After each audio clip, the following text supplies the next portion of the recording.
오늘은 종말을 사는 성도의 마음가짐이라는 제목으로 말씀을 상고합니다. 사도 바울이 2차 선교 여행을 하는 중에 이제 두 번째로 그 서양 쪽에 교회를 세운 것이 바로 데살로니가 교회인데, 그 당시에 마게도냐의 수도입니다. 그렇기 때문에 그곳은 이제 인구도 많았고 유대인들도 많이 살았기 때문에 회당이 있었습니다. 그래서 유대인도 그렇고 또 이 헬라 사람도 그렇고 예수님을 많이 믿었는데, 그만큼 또 박해가 아주 이 꼴통 유대인들 때문에 너무나 심해서 데살로니가에서 박해를 받고 또 베레아로 피했을 때 베레아까지 쫓아와가지고 박해를 했기 때문에 그들이 할 수 없이 아가야로 내려와서 아테네와 고린도에서 복음을 전했는데 크게 승리했어요. 그래서 아무래도 데살로니가 교회가 아주 큰 결실을 거두긴 했지만 너무 박해가 심해서 견딜 수가 없으니까 디모데를 다시 보냅니다. 이 데살로니가 전서의 말씀은 이제 고린도에서 복음을 전하는 말미 부분에 디모데에게 너 다시 데살로니가 교회에 가서 제자 훈련을 시키고 와라. 아무래도 염려가 된다. 그래서 디모데를 이제 파송해서 그들을 잘 다독여서 가르치고 내려와서 디모데가 바울에게 보고하는 거예요.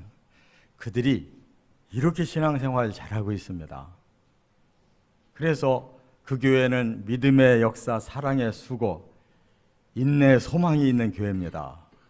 그래서 바울이 지금 1장에서 너희 교회는 정말 필요한 믿음, 소망, 사랑이 다 있구나. 그리고 너희 교회의 그 믿음의 소문이 이제 그 지역만이 아니다. 여기까지도 다 퍼져서 데살로니가 교회가 가장 모범적인 교회가 됐다. 이렇게 칭찬하고 있어요. 그러면서 이제 내가 거기에 있을 때 다 가르치지 못한 내용이 남아 있는데 그걸 내가 이 편지로 이제 깨닫게 할 테니까 이 편지의 말씀을 잘 새겨라 하고 준 것이 데살로니가 전서예요. 그리고도 이제 종말론에 대해서 다 말씀을 못했기 때문에 다시 두 번째로 데살로니가 후서를 써서 종말론에 대한 나머지 말씀을 또 가르쳐 준 거예요.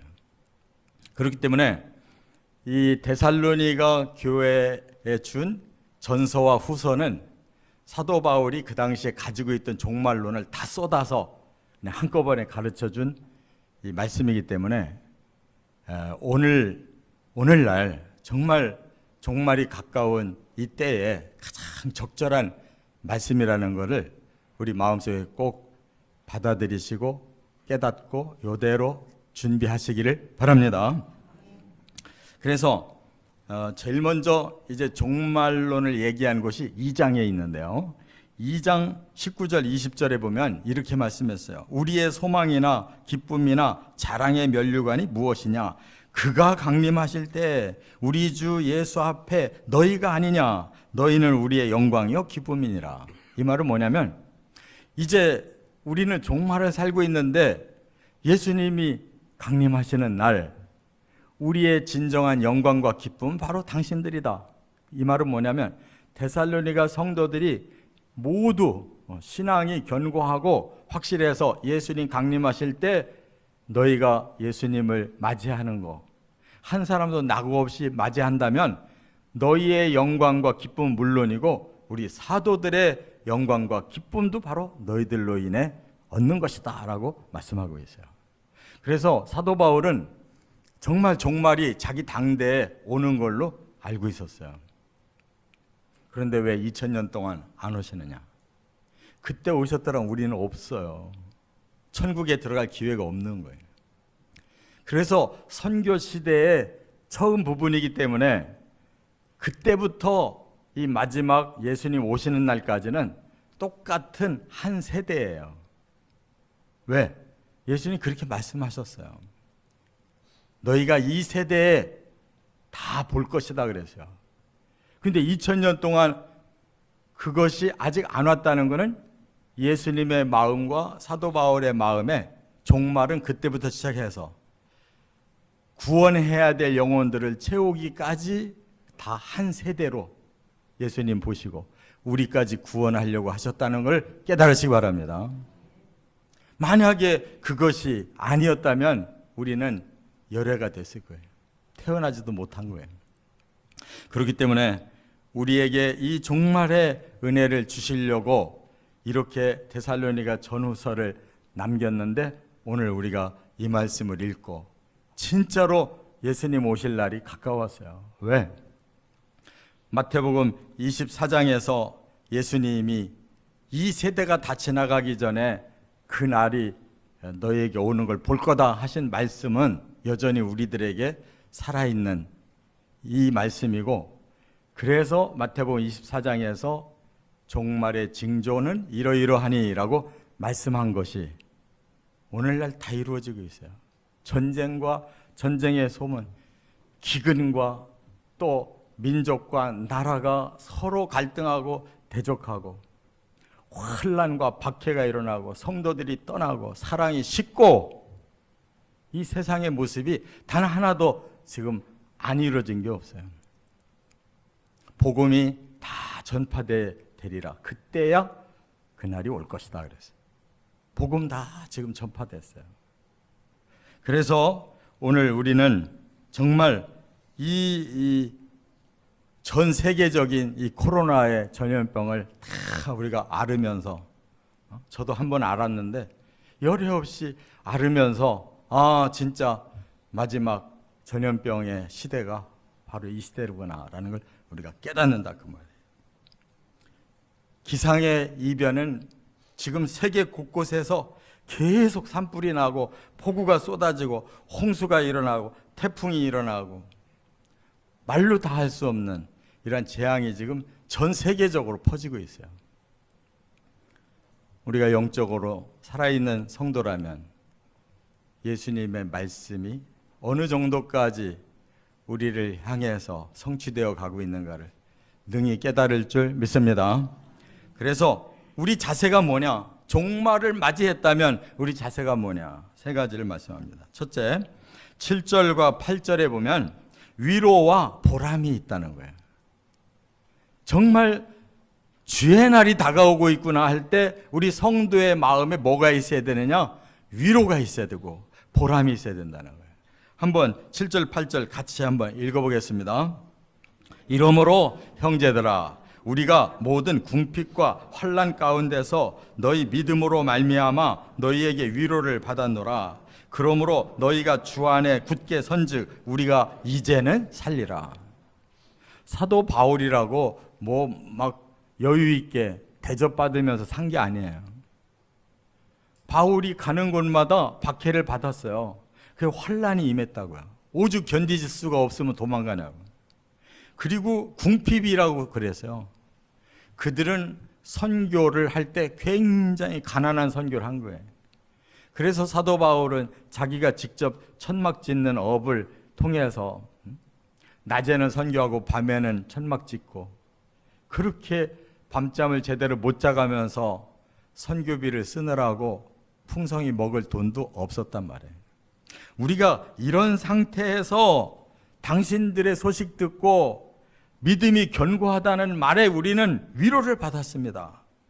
그리고 당신들이 굳게 서 있다는 것을 알고 나니까 우리가 이제는 살리라 그랬어요. 이 말이 뭐예요? 이제 살만합니다. 이제 진짜 지금까지 고생한 것이 보람이 느껴집니다. 이런 뜻이에요. 그러니까 사도 바울은 지금 예수님이 곧 오신다고 자기 자신이 믿고 있는데 데살로니가 교회가 박해가 심하니까 저러다가 신자들이 다 떨어지면 어떡하나. 그렇게 고민이 많아서 디모데를 파송해서 제자훈련 시키고 돌아와서 보고하는 거 보니까 너무너무 훌륭하다는 거예요. 그래서 위로를 받았고 또 당신들이 예수님 맞이할 만한 믿음이 견고한 거 보니까 우리는 보람이 느껴집니다. 이런 뜻이에요.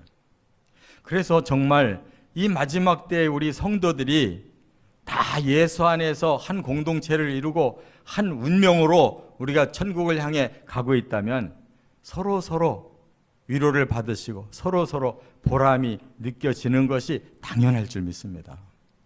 멍하게 지금 살 때가 아니고 우리 공동체가 한 사람도 낙오 없이 주님이 오실 때 주를 맞이하고 그 영광과 기쁨을 누리기 위해서 서로를 위해서 보듬어주는 이 보람이 우리의 마음속에 가득할수록 놀라운 주의 사랑이 우리에게 임할 줄 믿습니다.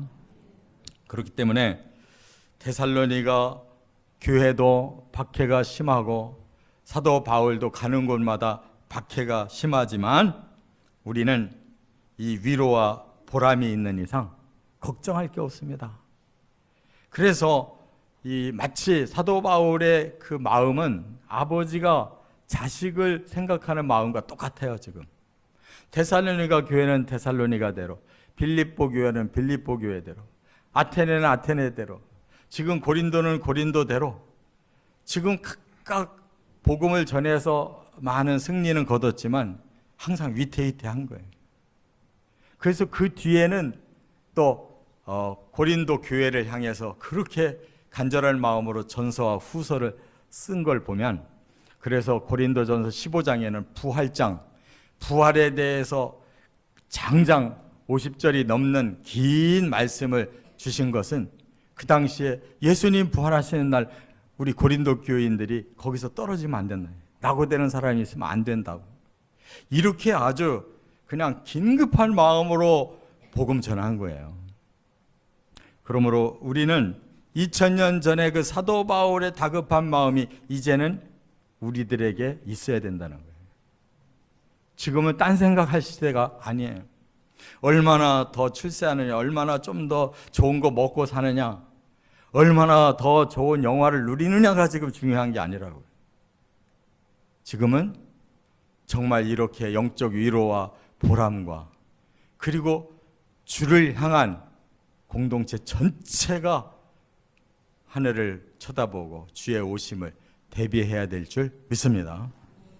그래서 사도 바울의 이 데살로니가 전서와 후서를 보면요, 위로라는 말을 6번을 쓰는데 어떻게 썼느냐를 보면 특징이 있어요. 시작할 때 위로를 얘기하고 끝날 때 위로를 얘기하고 있어요. 그러니까 이 위로라는 게 단순히 그냥 고생이 많어 정도가 아니라 서로 격려가 되는 거예요. 우리가 이런 상황에서도 조금 더 흔들림이 없다는 걸 보니 너나 나나 우리가 다 주 안에 있다는 것이 얼마나 안심이 되는지 모르겠다, 그런 뜻이거든요. 특별히 데살로니가 전서 4장에 들어가면 정말 사도 바울이 우리에게 남겨진 그 종말론 중에 최고의 말씀이 여기 들어있어요. 데살로니가 전서 4장 16절부터 이렇게 말씀했어요. 주께서 호령과 천사장의 소리와 하나님의 나팔 소리로 친히 하늘로부터 강림하시리니 그리스도 안에서 죽은 자들이 먼저 일어나고 그 후에 우리 살아남은 자들도 그들과 함께 구름 속으로 끌어올려 공중에서 주를 영접하게 하시리니 그리하여 우리가 주와 항상 함께 있으리라. 그리고 나서 마지막에 뭐라 그러냐, 그러므로 이러한 말로 서로 위로하라 그랬어요. 정말 이 말씀이 실감이 나요. 아니, 예수님 곧 오실 텐데, 먼저 믿고 돌아가셨던 성도들이 부활할 텐데, 그날 우리도 갑자기 부활체로 바뀌어서 공중으로 올라가서 예수님 만날 텐데, 그 디데이에 반드시 우리 모두가 다 이 말씀이 성취되기를 바랍니다, 그 얘기거든요. 그럴 때 이 말씀이 믿어지고 기다렸던 사람들은 막 위로가 넘치는 거예요. 우리도 지금 그러한 위로가 필요할 때인 줄 믿으시기 바랍니다. 두 번째, 9절에 보면 기쁨과 감사가 있다 하는 겁니다. 기쁨과 감사. 한번 9절을 같이 읽어보겠습니다. 우리가 우리 하나님 앞에서 너희로 말미암아 모든 기쁨으로 기뻐하니 너희를 위하여 능히 어떠한 감사로 하나님께 보답할까?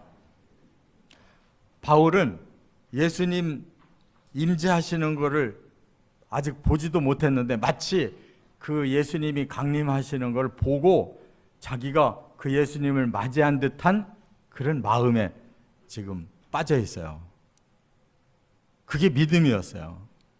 그래서 하나님 앞에서 너희로 말미암아 모든 기쁨으로 기뻐하니, 이 말은 데살로니가 성도들이 이렇게 박해와 어려움 속에서도 예수님이 강림하시는 날 너희가 다 들림받는다는 사실을 내가 믿음으로 보니 너무 기쁘고 감사해서 이거 어떻게 하나님께 감사를 보답해야 되는지 모르겠다, 이렇게 말하고 있어요. 그러니까 우리가 요즘의 세상에서는 그냥 환각으로 이런 거를 느끼려고 그래요. 환각으로. 그 처음에 막 한 번 마약 맞았더니 막 너무 기분이 좋고 세상에 이렇게 좋은 일이 이런 걸 못 느껴봤는데 하다가 두 번, 세 번 맞으면 패망하는 거예요.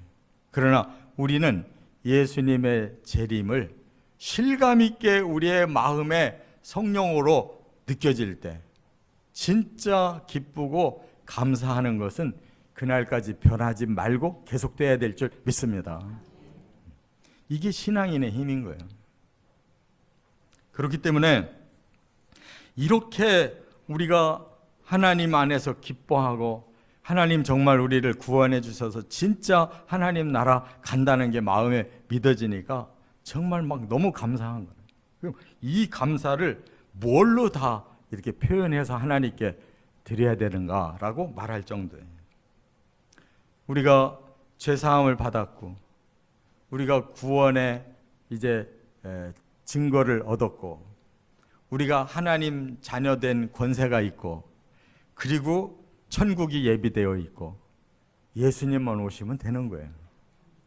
요 디데이가 우리에게 얼마나 기다려지냐고, 그게 이루어지는 날 얼마나 기쁘겠냐고, 그걸 실제로 우리가 성취하는 날 얼마나 하나님 앞에 감사가 올라오겠냐고. 바로 이것이 우리 종말을 기다리는 성도의 마음인 줄 믿습니다. 그래서 데살로니가 전서를 마칠 때 뭐라 그래요? 5장 16절에 항상 기뻐하라, 쉬지 말고 기도하라, 범사에 감사하라. 이것이 그리스도 예수 안에서 예수님을 기다리는 너희에게 하나님이 주신 뜻이다, 이렇게 말씀했어요. 다른 것이 다 없다 할지라도 예수님의 재림이 우리에게 확실하다는 것만 깨달아진다면 항상 기쁨이 있고 뭐 쉼 없이 기도가 나오고 그리고 늘 뭐 이런저런 어려운 일이 있어도 늘 그걸 뛰어넘는 범사의 감사가 있을 줄 믿습니다. 끝으로 세 번째, 10절부터 13절에 보면 기도와 대비가 있어야 된다는 거예요. 마지막까지 꼭 필요한 게 뭐냐? 기도가 필요하고 준비, 항상 마음에 준비가 되어 있어야 된다는 말씀이에요. 13절을 한번 같이 읽겠습니다. 너희 마음을 굳건하게 하시고 우리 주 예수께서 그의 모든 성도와 함께 강림하실 때에 하나님 우리 아버지 앞에서 거룩함에 흠이 없게 하시기를 원하노라. 지금 요 10절부터 13절까지는요, 사도 바울이 데살로니가 교회 성도를 향해서 기도하는 거예요. 이렇게 기도하는 거라고. 뭐를 기도하냐? 하나님, 데살로니가 성도들 믿음을 굳게 해주세요. 또 예수님 강림할 때 모두 맞이하게 해주시고 거기에 조금도 부족함이 없게 거룩함으로 흠을 다 메꿔주세요 라고 지금 기도하고 있는 거라고요. 그런데 이렇게 임박하면 기도는 저절로 나오게 돼 있는 거예요. 여러분, 세상 살다가 뭔가 어려움이 딱 생겼을 때 그때 막 이리저리 해결 방법을 찾아봤는데 도무지 방법이 안 나와요. 막막한 거예요. 그 어려움은 점점 다가오고 있는데 그때 성도들은 기도가 저절로 나와요. 뭐 잘 되고 평안하면 그냥 기도 쉬고 있던 분들도 그냥 정신없이 기도하려고 교회 나오는 게 보여요. 우리가 이렇게 따급할 때 기도가 필요하다는 걸 아는데 진짜 예수님이 오시는 그날에 기도밖에 뭐가 필요하겠어요. 기도의 영이 열려 있으면 낮이든 밤이든 어떤 상황이든 걱정할 필요가 없는 줄 믿으시 바랍니다. 기도의 영이 열려 있으면 일하면서도 기도가 되고 밥 먹으면서도 기도가 되고 산책을 하면서도 기도가 되고 뭐든지 기도의 영은 계속 움직이는 거예요. 24시간 가능한 거예요. 저는 요즘에 이상하게 꿈을 꾸게 되네요. 제가 꿈이 없는 사람인데 요즘 계속 꿈이 생겨요. 현실 같은 일들이 막 마음속에서 일어나요. 그 왜 그런가 제 마음에 생각해 보니까 정말 제가 간절하게 이제 주님을 기다리고 있어요. 뭐 피상적인 기다림이 아니라 아주 확실한 실질적인 기다림이 제 마음속에 생겼어요. 이제는 다른 소망도 없고 다른 기대가 없어요. 그래서 저는 마음이 참 편안하고 단순해졌어요. 내려놓음이라는 게 이렇게 좋은 줄을 몰랐어요. 바로 기도는 내려놓는 자에게 그때부터 영성이 열린다는 것을 제가 깨닫습니다. 그렇기 때문에 우리는 사도 바울이 주야로 기도한다고 그랬고 간절히 기도한다고 그랬고 이렇게 중보하며 기도한다는 것이 정말 얼마나 중요한 건가를 제 마음속에 느껴져요. 영이 열리면 언제든지 기도가 되는 거예요. 그래서 우리가 지금 첨단의 기술이 막 하루가 다르게 지금 발전하고 있잖아요. 굉장히 말로 표현할 수 없는 여러 가지가 지금 첨단적인 기술이 발달하고 있는데 아직 기도만큼 첨단적인 기술이 없어요. 천국에 계신 주님과 소통되는 기술은 아직 없어요. 세상에서는 성도에게 주신 첨단의 방법인 줄 믿습니다. 또 하나 데살로니가 전서 1장 2절에서는 이렇게 기도를 했거든요. 항상 하나님께 감사하며 기도할 때 너희를 기억함은 그랬어요. 그러니까 사도 바울의 항상 기도 속에 대상이 누구냐? 데살로니가 교인이었다는 거예요. 1장에서 첫 번에 쓴 말이. 그런데 뒤에 5장에 가니까 끝말에 뭐라고 했냐면 25절에 형제들아 우리를 위하여 기도하라 그랬어요. 그렇게 열심히 기도하는 사도 바울도 성도들의 중보 기도가 필요하다는 거예요. 시작할 때 내가 너희를 위해 기도하고 있다 그래놓고 끝날 때 너희도 나를 위하여 기도해달라라고 끝난다는 거예요.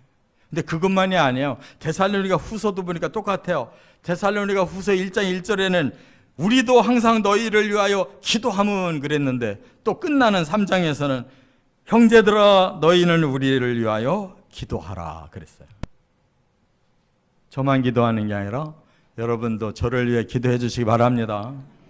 이것이 종말을 사는 성도들의 삶이에요. 기도의 영이 열려 있는 것이. 그리고 지금 11절부터 13절까지 세 가지 기도 제목 줬다고 그러는데 11절에는 우리 길을 너희에게로 갈 수 있게 하시오며 그랬어요. 사도 바울은 다시 데살로니가 교회를 꼭 가보고 싶은 거예요. 실제로 만나서 다시 한번 교제하고 싶은 거예요. 성도의 관계는 보고 싶은 관계여야 되는 거예요. 왜? 천국까지 같이 가야 될 사람들이에요. 우리의 사사로운 감정이 아니라 모든 것이 하나님 안에서 정리된 영성으로 교제하시길 바랍니다. 또 12절에는 우리가 너희를 사랑함과 같이 너희도 피차 모든 사람에 대한 사랑이 더욱 많이 넘쳐야 된다.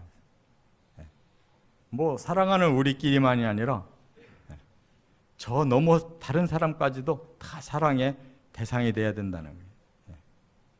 세상 욕심 없어지면 사랑이 남는 거예요.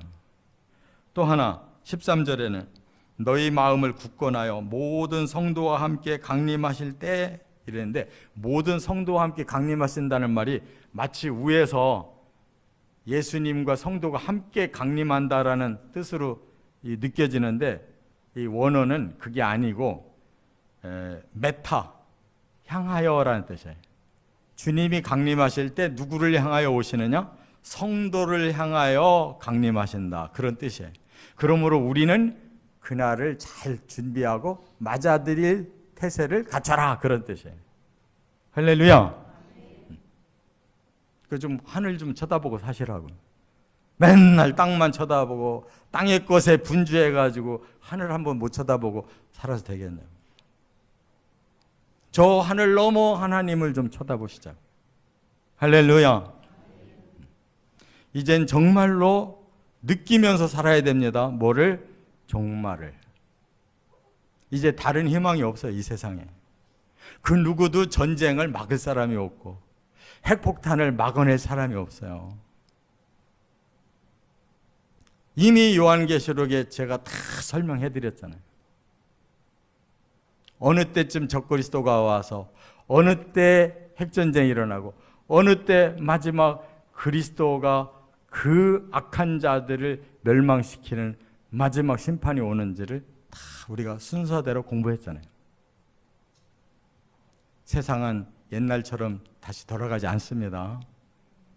반드시 이 종말을 사는 성도가 품어야 될 마음가짐, 정말 영적 위로와 보람을 느끼는 삶, 그리고 기쁨과 감사가 진정으로 올라와서 정말 하나님께 어떻게 감사해야 될는지를 생각하는 삶, 끊임없이 기도하고 주님이 오시는 디데이에 여지없이 맞이할 수 있는 마음가짐 꼭 가지고 사시기를 주의 이름으로 축원합니다.